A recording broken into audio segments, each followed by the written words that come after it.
Good morning, everyone. Trust you are all well.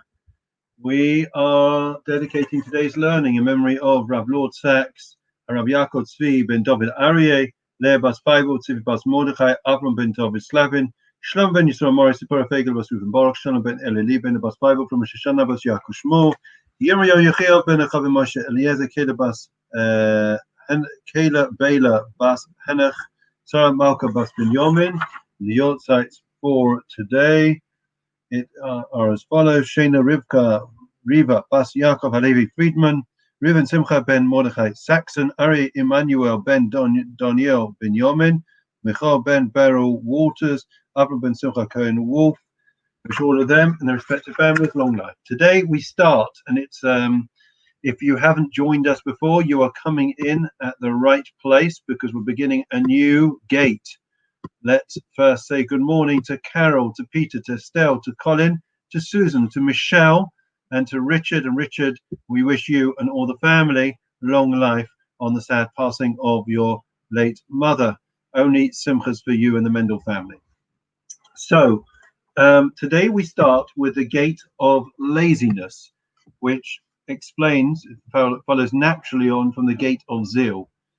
So he says the gate of laziness, and we have to bear in mind, we live in a society, if we were to ask most people, and before I was into learning, I would have definitely thought the same, what is the idyllic existence? Most people would say it's to be on a deck chair on a desert island with a Bacardi and Coke in my hand. You can change some of the details.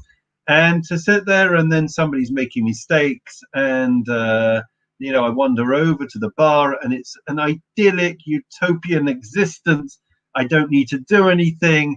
The weather's perfect, and basically lazing around all day. For most people, I think in our society that would seem to be the idyllic existence. But, and this is something that we have to mold our minds. The chauffeur's bent, so we're meant to also bend our will to the will of God. And once you get your head around this, then all the things that you go through in life, it's no longer frustrations and disappointments, because you have a new perspective as to how life is meant to pan out. If I'm going to tell you something else, forget the idealism, just pragmatically, if you actually believe that or that is the way life is meant to be, a series of holidays and taking it easy lifestyle with the least headaches and hassles possible, you are going to live a very disappointed, frustrated life, because that's not life, as we all know. Life is, it doesn't matter who you are, right? If you're living in this world, it is a series of hurdles and obstacles and headaches and hassles and pressures as we go from day to day in life. And just when you think you've finished one thing, you come onto something else. And there is a purpose for that. So let's have a look at the idea of the gate of laziness, which obviously is something that we want to stay away from, being Mr. Lazy, and we'll understand of why it poses such a danger to us. Again, I'm choosing my words carefully. The gate of laziness, the characteristic of laziness, is something which poses a danger to our growth and our personal and professional development. He says as follows: laziness is an extremely evil trait. The lot of him who allows this trait to take possession of him will be defective, both in this world and the next. So King Solomon said as follows in Mishlei: I passed by the field of the lazy man, and by the vineyard of the man void of understanding. And behold, it was grown over with thistles, its face was covered with nettles, and its stone wall was broken down. So he compares a lazy man's wisdom to a lazy man's field. Not only does the lazy man's field not yield produce, because it does not work as it should, but also it gives forth defective things, such as destructive nettles and thistles, which spoil the produce. So even if he labored in his field until it yields produce, his laziness would cause him to lose it, for the stone wall is broken down, and in his laziness he does not repair it. So in short, laziness, what is he saying? He is saying that laziness is like a person who has a field, and instead of investing, laboring in the field, right, we put him, he is saying. Now, obviously that, he goes on to say, poses a real existential threat to us. Because what are we meant to be doing in this world? We are compared, in fact, to a tree, and the tree is constantly growing and developing. So it is that we are not meant to stand still. I say one of the most frustrating things that people can say to me is, when they say about somebody, he hasn't changed in 40 years, right? Or what's new? Absolutely nothing. Well, that's a terrible thing to say. And I think it's one of the challenges that we have to get our heads around in the lockdown and in the COVID crisis. And that doesn't mean that we should be expecting, to fly from one place to another, or to have an action-packed day in terms of, loads of things, different things happening. But in terms of our persona, in terms of our personal growth, that should not make any difference whether we are in lockdown or not. The journey that we are on, the goals that we set ourselves, right, do not change. We should not waver in our commitment and our determination to grow and to develop ourselves every single day of our lives. And one of the things that I learned, I think I saw it in one of these self-help books that actually was quite helpful. Self-help books are usually most helpful for the person who wrote them, and that they make a lot of money. That's how it helps, self-help. But on this occasion, it did actually help. And the idea is that if you there's two things that we have to do. And one is that we segment the day. I do this quite on a regular basis. And therefore, every hour is segmented as to what we hope to accomplish and to achieve. And above that, then you have to have your goals over the year. What is it that I'm trying to achieve, right? It could be that I want to study more. I'd like to brush up my Hebrew so I can become fluent, right? I'd like to learn about this. I've always had an interest in a certain hobby, right? One of the things that our family did, I think many families did during the lockdown, was to be creative, to turn one's hand to art. And there were art classes online. Many people turned themselves to that. They hadn't done it before, and all of a sudden they discovered in themselves an innate quality and creative streak which they didn't know about previously. So that's what I'm suggesting. I'm suggesting that we set ourselves over, big goals, right, for over the course of the year where we want to get to, and then every day we should break it down and try and make it more meaningful. And I think that also the third thing, this is the third tip, and I'm just sharing my personal experience, and that is you make lists of things that you want to do and tick them off. Because if a person sees that they are accomplishing and achieving every day, then you're not going to feel worthless. Because the mindset is that our negative side of us is always trying to pull us back and tell us, don't work harder, take it easy, you're not getting anywhere, what's the point, you're never going to be anything, right? That's what we hear. What we see from the chapter of laziness is that it's the exact opposite. A person who plants a field, initially for the first few months, he sees or she sees absolutely nothing. I remember visiting my family, their fields achieve more.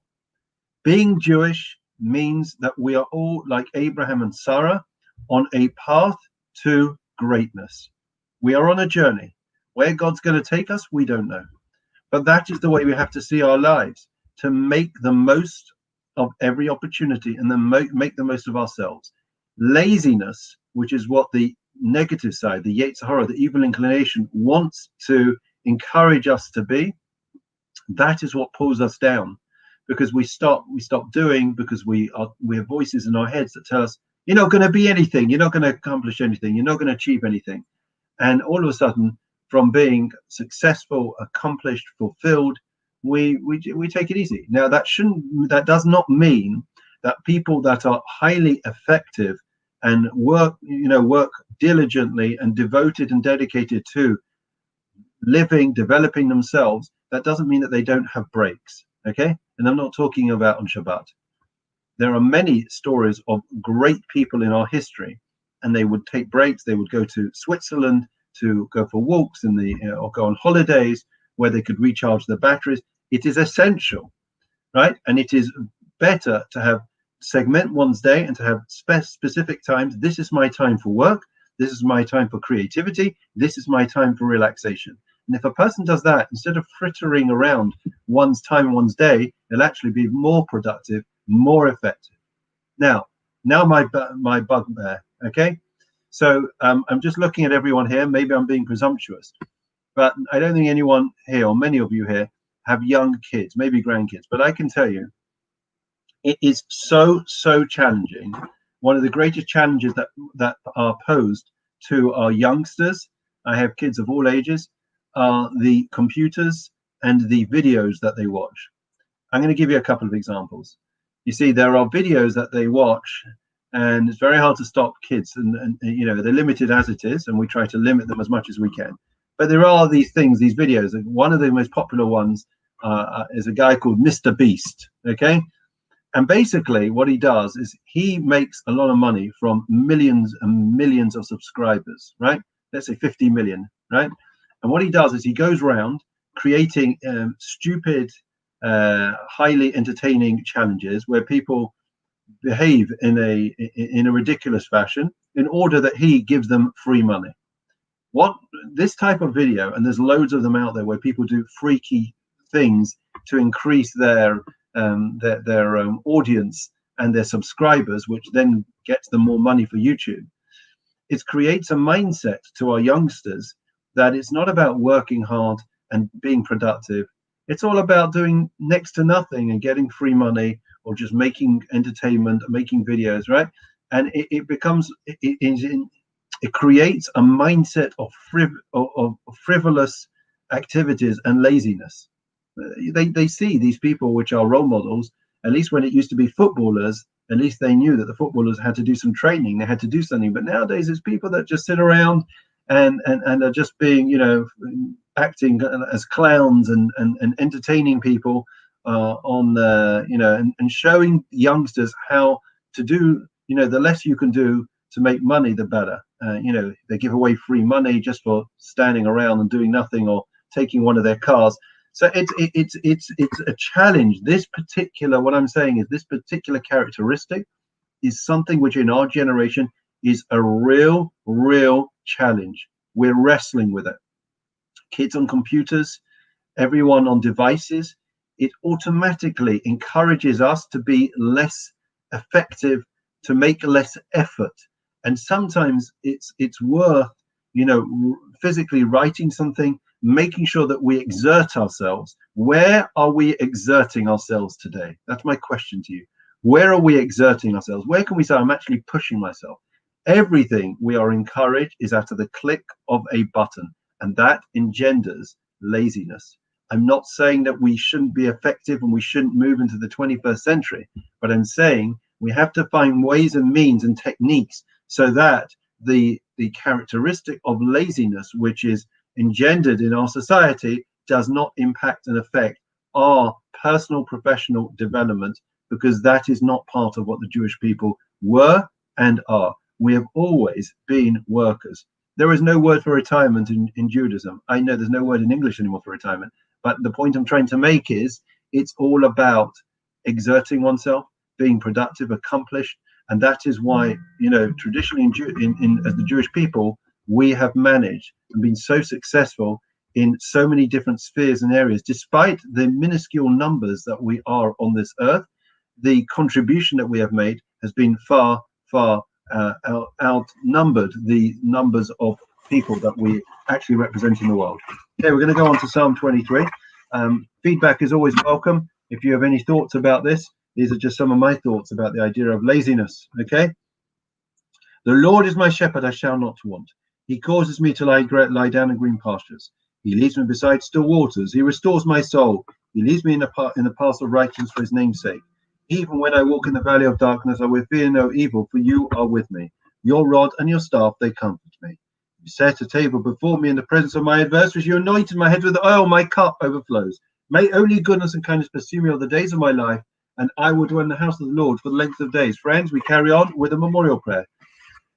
Adon Olamim Zocho Es Nishma Es Rav Yaakov Tzvi ben David Aryeh Leah Bas Chayvot Tzvi Bas Mordechai Avram ben David Slavin Shlom ben Yisrael Morris Tzipor Fegel Bas Ruben Baruch Shalom ben Eli Lee ben Bas Chayvot from Shoshana Bas Yaakov Shmuel Yair Yochel ben Chamesh Eliezer Kele Beila Bas Hinach Sarah Malka Bas Binyamin Moshe Shana Rivka Bas Yaakov Halevi Friedman Reuven Simcha ben Mordechai Saxon Aryeh Emmanuel ben Daniel Benyamin Michael ben Beryl Walters, Avram ben Simcha Cohen Wolf, Shalach Ulila Mambergan, Aiden Taymanu Chasam, Lachain Velarachamim, Yasti Rain Vesesa Kanabablinamim, Visova Sachaisa Shosam Adonai, Nachlasam, Yanucha Bishkavam, Mishkavam, and Amar Amen. Before Shlema prayer, Mishabach of Saint Robinson, Yaakov Moshe and David Shlomo, Vivach Repesa Chaylim, Babu Shana Mispalim, Babu Ram, Biskosakash Baruch Yimale Rachim Alehem, Lach Malafosam, Shlachim, Pushlim, and Shmaim Lacholim, Besach Shach Yisrael.